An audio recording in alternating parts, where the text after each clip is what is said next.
बद्रीनाथ भारत के 4 धामों में से एक। अलकनंदा नदी के तट पर हिमालय श्रृंखला के नर और नारायण पर्वत की तलहटी में स्थित भगवान विष्णु को समर्पित एक महत्वपूर्ण आध्यात्मिक स्थान है। बद्रीनाथ शहर 66 हेक्टेयर के क्षेत्र में फैला हुआ है। मौजूदा राजमार्ग संख्या 58 के द्वारा बद्रीनाथ और माणा गांव पहुंचा जाता है। शहर में 2 हेलीपैड, एक बस स्टैंड, पार्किंग स्थल, बाजार, नागरिक भवन और बड़ी संख्या में धर्मशालाएं और होटल है। मुख्य मंदिर के अलावा अन्य महत्वपूर्ण तीर्थ स्थानों में तप्तकुंड, नारदशिला, लीला डूंगी, चरण पादुका, घाट और ब्रह्म कपाल शामिल है। तीर्थयात्री लाखों की संख्या में बद्रीनाथ आते हैं। इस संख्या में हर वर्ष वृद्धि हो रही है।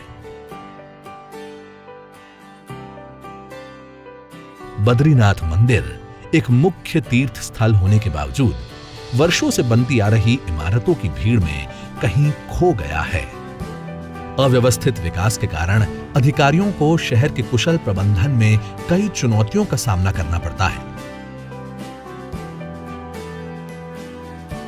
मंदिर के आसपास सार्वजनिक सुविधाएं अपर्याप्त मात्रा में है।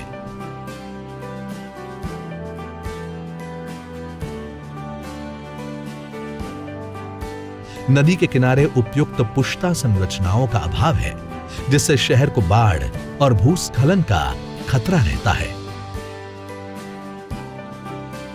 बद्रीनाथ का यह मास्टर प्लान एक सस्टेनेबल हिल टाउन डेवलपमेंट की धारणा पर जोर देते हुए कुशल प्रबंधन के साथ सामाजिक, आर्थिक, पर्यावरण और आध्यात्मिक आयामों को संतुलित करने का प्रयास करता है।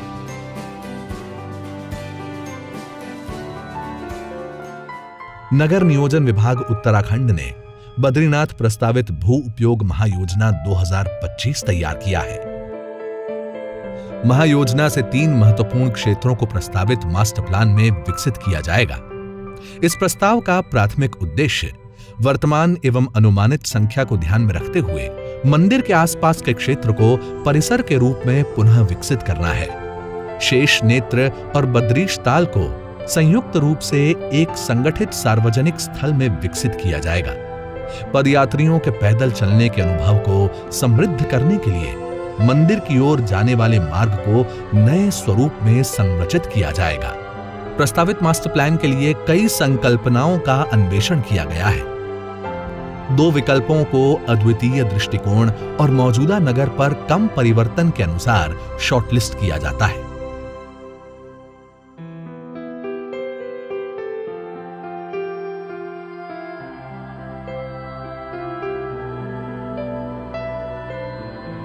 मंदिर के आसपास की बस्ती को स्थानांतरित कर 70 मीटर क्षेत्र को पुनः विकसित किया जाएगा। मंदिर के चारों ओर उपलब्ध सीमांत स्थान को ध्यान में रखते हुए कुशल भीड़ प्रबंधन और कतारबद्ध व्यवस्था के लिए एक वृत्ताकार परिसर विकसित किया जाएगा। माणा गांव की ओर जाने वाले वर्तमान राजमार्ग शेष नेत्र और बद्रीश तालाब से होकर गुजरते हैं। प्रस्तावित मास्टर प्लान में मुख्य राजमार्ग के द्विभाजन का सुझाव है। इससे यातायात को अच्छी तरह से प्रबंधित किया जाएगा। दोनों तालाब को तीर्थयात्रियों के स्वागत योग्य अनुभव प्रदान करने के लिए संयुक्त रूप से विकसित किया जाएगा। तालाब के सामने पर्याप्त पार्किंग सुविधा के साथ एक द्वार परिसर का निर्माण किया जाएगा। तालाब और मंदिर का प्रांगण मौजूदा शहर में उपलब्ध खुले स्थान और कुछ पुराने भवन को स्थानांतरित करके पहचाने गए नए प्रस्तावित मार्ग से जोड़ा जाएगा। इस मार्ग के दोनों ओर स्थानीय वास्तुशिल्प के साथ भिन्न आकार और श्रेणी में बनाई नई इमारतों का निर्माण किया जाएगा। मंदिर परिसर के विपरीत नदी के किनारे पुष्टा दीवार द्वारा बगीचों का प्रयोजन किया जाएगा।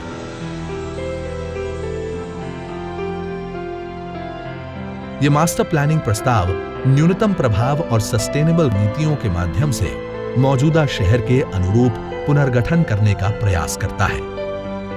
पर्याप्त पार्किंग सुविधा, द्वार परिसर, आगमन भवन, पर्यटन केंद्र और अन्य सुविधाओं के साथ तालाब के किनारे का विकास तीर्थयात्रियों के लिए एक आरामदायक अनुभव होगा। आगमन भवन में पंजीकरण कार्यालय, पर्यटन केंद्र और अन्य नागरिक सुविधाएं होंगी। तीर्थयात्री भव्य द्वार से मुख्य मंदिर मार्ग के अंदर प्रवेश करेंगे। तीर्थयात्रियों की सेवा के लिए चौक के साथ बाजार बनाया गया है।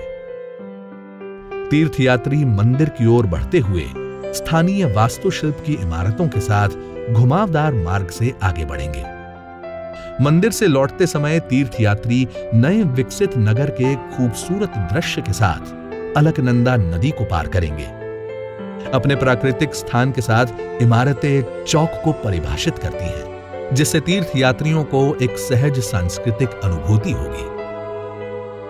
जैसे ही तीर्थयात्री मंदिर से दूर जाते हैं, वे विविध इमारतों और मार्ग के साथ नए विकास का अनुभव करेंगे।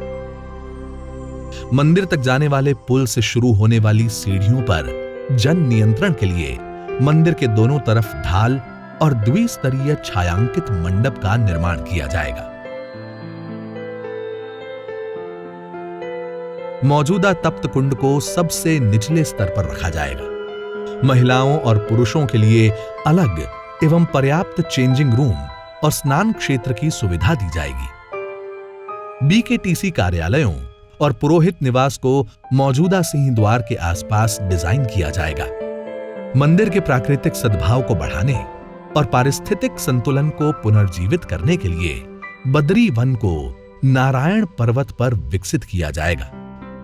बामणी गांव और ब्रह्म कपाल को जोड़ने वाले नदी किनारों को अतिरिक्त घाट और उचित पुष्टा दीवार से मजबूत किया जाएगा। मंदिर परिसर विकास के दौरान प्रभावित होने वाले बामणी गांव के निवासियों के लिए ब्रह्म कपाल की ओर जाने वाले मौजूदा मार्ग पर कुछ नए मकानों का निर्माण किया जाएगा।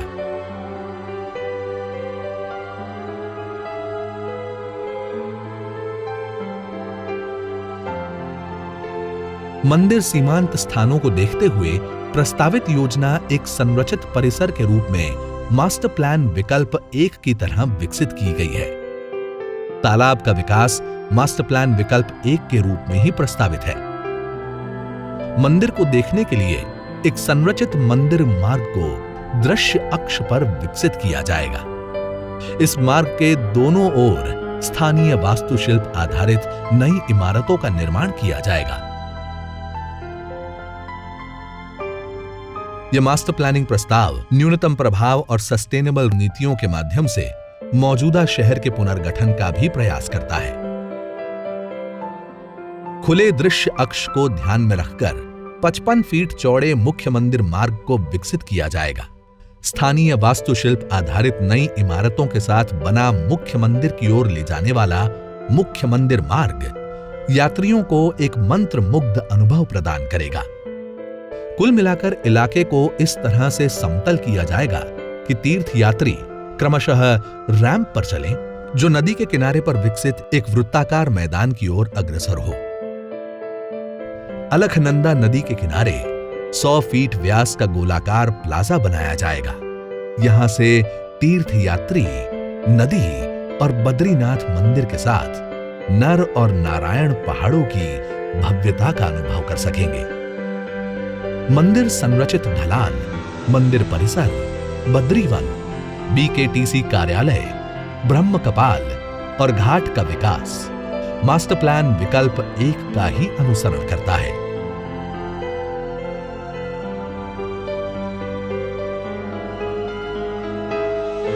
प्रस्तावित मास्टर प्लान बद्रीनाथ के निवासी और तीर्थयात्रियों के वर्तमान एवं अनुमानित संख्या के अनुसार विकसित किया गया है। यह मास्टर प्लान न केवल संरचनात्मक मांग को पूरा करेगा, बल्कि इस दिव्य स्थान की आध्यात्मिक ऊर्जा को जागृत भी करेगा।